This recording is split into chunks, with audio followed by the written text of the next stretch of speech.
O Paulo pergunta, obrigado, Paulo. Os próximos passos evolutivos do vírus que causa Covid é se tornar mais transmissível e menos letal? Já podemos observar essa tendência na Omicron?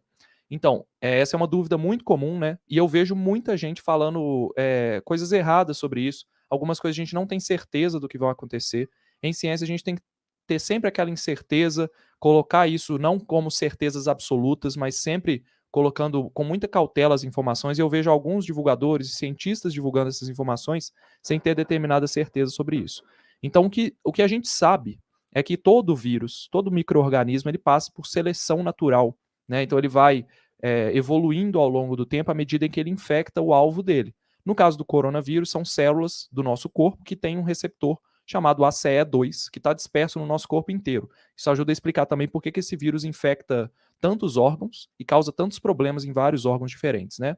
Mas o caminho do coronavírus é infectar a célula, ele se replica ali, replica o material genético dele, cria novos vírus e é espalhado ali adiante. Nesse momento dessa replicação, a gente já falou sobre isso, vou falar de novo, ele tem chances de acontecerem mutações nesse material genético que está sendo replicado.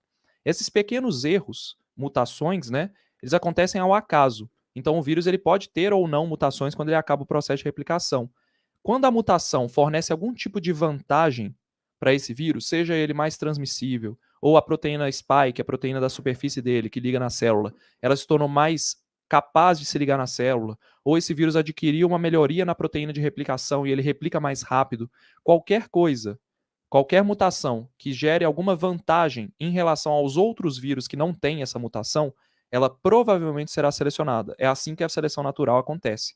Quando a gente tem milhões e milhões de vírus multiplicando dentro de uma pessoa ao mesmo tempo, a gente tem muitas chances de acontecerem mutações. É mapeado que o coronavírus ele tem em torno de 2 mutações por mês, se você seguir uma linhagem, né? Então ela vai acumular 2 mutações por mês. Quando ele está transmitindo mais, isso aumenta a taxa, quando ele está transmitindo menos, isso diminui. Então depende da região aí. Mas enfim, ele vai acumular essas mutações. E algumas dessas mutações, elas podem gerar maior letalidade. O que é isso? É o vírus, por exemplo, se tornar mais. Ele vai infectar uma célula de forma mais. Ele vai ter mais afinidade pela infecção na célula, ele pode durar mais tempo no corpo, ele pode gerar uma resposta imune mais forte.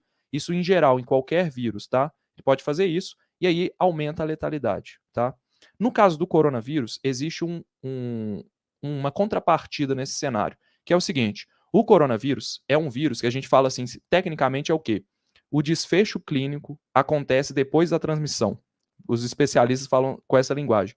O que acontece? O que significa isso? Significa que você fica doente por coronavírus, por Covid, depois de já ter transmitido o vírus.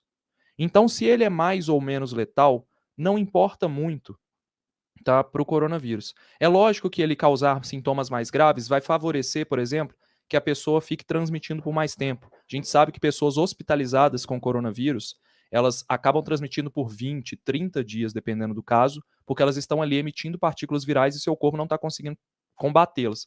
Mas, na média, tá, o fato do coronavírus ele infectar as células do trato respiratório superior, que seria aqui as células do nariz, da traqueia, aqui da parte superior da nasofaringe e tudo, dos órgãos superiores, em vez dos pulmões inicialmente, depois que ele vai descer para o pulmão, o fato dele infectar essa parte superior faz com que ele seja transmitido mais rápido e ele gere a transmissão antes de gerar a gravidade da doença, que vem muito por causa da resposta do sistema imune.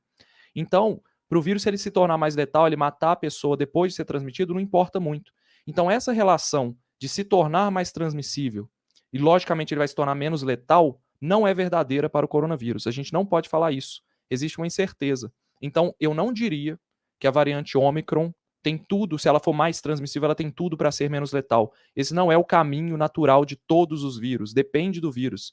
Um vírus que depende da taxa de letalidade, que depende dos sintomas para ser transmitido, como, por exemplo, o ebola, que é transmitido através de fluidos corporais, principalmente quando a pessoa está quando ela tem uma carga viral alta, ela já está mal, né? Ela já está deitada ali com muita dificuldade de ter as suas funções básicas. Um vírus o ebola, por exemplo, se ele gera mutações, que ele causa mais sintomas, vai ser favorável à transmissão dele. Essa mutação que gera mais sintomas, que gera uma doença mais grave, vai ser favorável para o vírus, porque ele vai acabar gerando mais fluidos, a pessoa vai ficar mais tempo doente, isso pode ser favorável e ele vai ser transmitido mais fácil.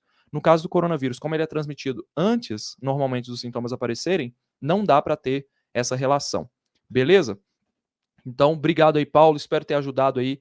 Não vamos fazer essa relação, não vamos tomar decisões achando que se o vírus é mais transmissível, ele sempre é menos letal. Não é assim que funciona para o coronavírus.